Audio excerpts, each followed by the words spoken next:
হয় নিশ্চিতভাৱে দেখিবলৈ পোৱা গৈছে শিপাজাৰ সমষ্টিত ঐতিহাসিক পথৰ ঘাটত এটি পকী পথৰ শুভাৰম্ভণি অনুষ্ঠান আজি দেখিবলৈ পোৱা গৈছে আৰু মোৰ সৈতে এইসকল আই মাতৃ আছে তেওঁলোকৰ লগতো আমি পোনপটীয়াভাৱে কিছু কথা পাতিবৰ কাৰণে চেষ্টা কৰিম প্ৰথমতে এগৰাকী স্থানীয় লোক আছে আমি তেওঁৰ পৰা জানিব বিচাৰিছোঁ দাদা বহুদিনৰ অন্তত আপোনালোকে পকী পথ এটা পাব কি ক'ব চৰাৰ ৰাইজ আজি আমি সঁচাকৈ উৎফুল্লিত হৈছোঁ এইকাৰণে যে যিহেতু আমি বহু বছৰৰ আমি আবেদন নিবেদন কৰাৰ পিছত আজি আমাৰ ডিপিলা বামুণপাৰা পথটিৰ শুভ উদ্বোধন হ'ব সেইকাৰণে আমি আনন্দিত হৈছোঁ এই চাগতে আমি আমাৰ শিপাজাৰ সমষ্টিৰ বিধায়ক মহোদয় আৰু আমাৰ দৰং আৰু ওদালগুৰি জিলাৰ সাংসদ মহোদয় এই চাগতে মই ধন্যবাদ জ্ঞাপন কৰিছোঁ আৰু বিজেপি চৰকাৰলৈ মই অশেষ ধন্যবাদ আৰু কৃতজ্ঞতা জ্ঞাপন কৰি মই চমু ভাষণত সামৰণি মাৰিছোঁ কিমান দিনলৈকে এই পথটো কেঁচা হৈছে আমাৰতো এতিয়াৰ পৰা আমাৰ পথটো মানে পকীকৰণ হ'ব ইয়াৰ আগতে হোৱা নাছিল আগতে মানে কোনো ধৰণৰ কাম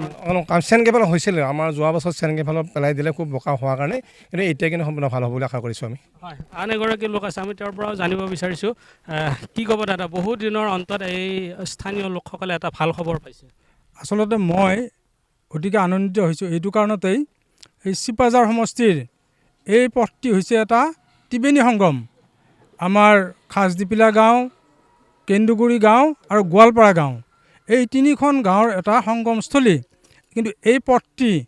বহু চৰকাৰ আহিল বহু চৰকাৰ গ'ল বহু বিধায়ক আহিল বহু বিধায়ক গ'ল বহুত মন্ত্ৰী হ'ল কিন্তু এই ৰাস্তাটো কিন্তু কোনোদিনে তেওঁলোকৰ চকুত নপৰিল কিন্তু বৰ্তমানৰ বিধায়কগৰাকীক আমি ধন্যবাদ দিব লাগিব এইটো কাৰণতেই তেখেত ৰাস্তা ঘাটেই নহয় তেখেত বিভিন্ন দিশত তেখেতে আগবঢ়া ব্যক্তি আৰু এই ৰাস্তাটো তেখেতে অনুমোদন দিছে ফেভাৰ ব্লক মানে পকী পথ তেখেতে নিৰ্মাণৰ কাৰণে তেখেতে অনুমোদন দিছে আমি তেখেতক ৰাইজৰ ফালৰ পৰা বিশেষভাৱে ধন্যবাদ আৰু কৃতজ্ঞতা জনাইছোঁ আৰু তেখেতৰ আমি দীৰ্ঘজীৱী কামনা কৰিছোঁ হয় নিশ্চিতভাৱে এইসকল আই মাতৃয়ে এতিয়া তেওঁলোকে কিছু নাম প্ৰসংগ কৰা দেখিবলৈ পোৱা গৈছে আমি পোনে পোনে নাম প্ৰসংগৰ মাজত আমাৰ ৰাস্তাটো পকী হ'ব আমাৰ বহুত ভাল লাগিছে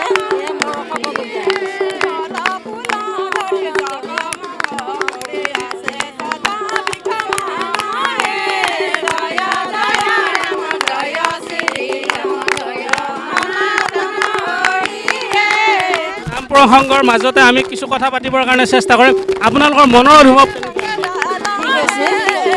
আমি বহুত আনন্দিত হৈছোঁ পকী ৰাস্তা পোৱাৰ কাৰণে ধন্যবাদ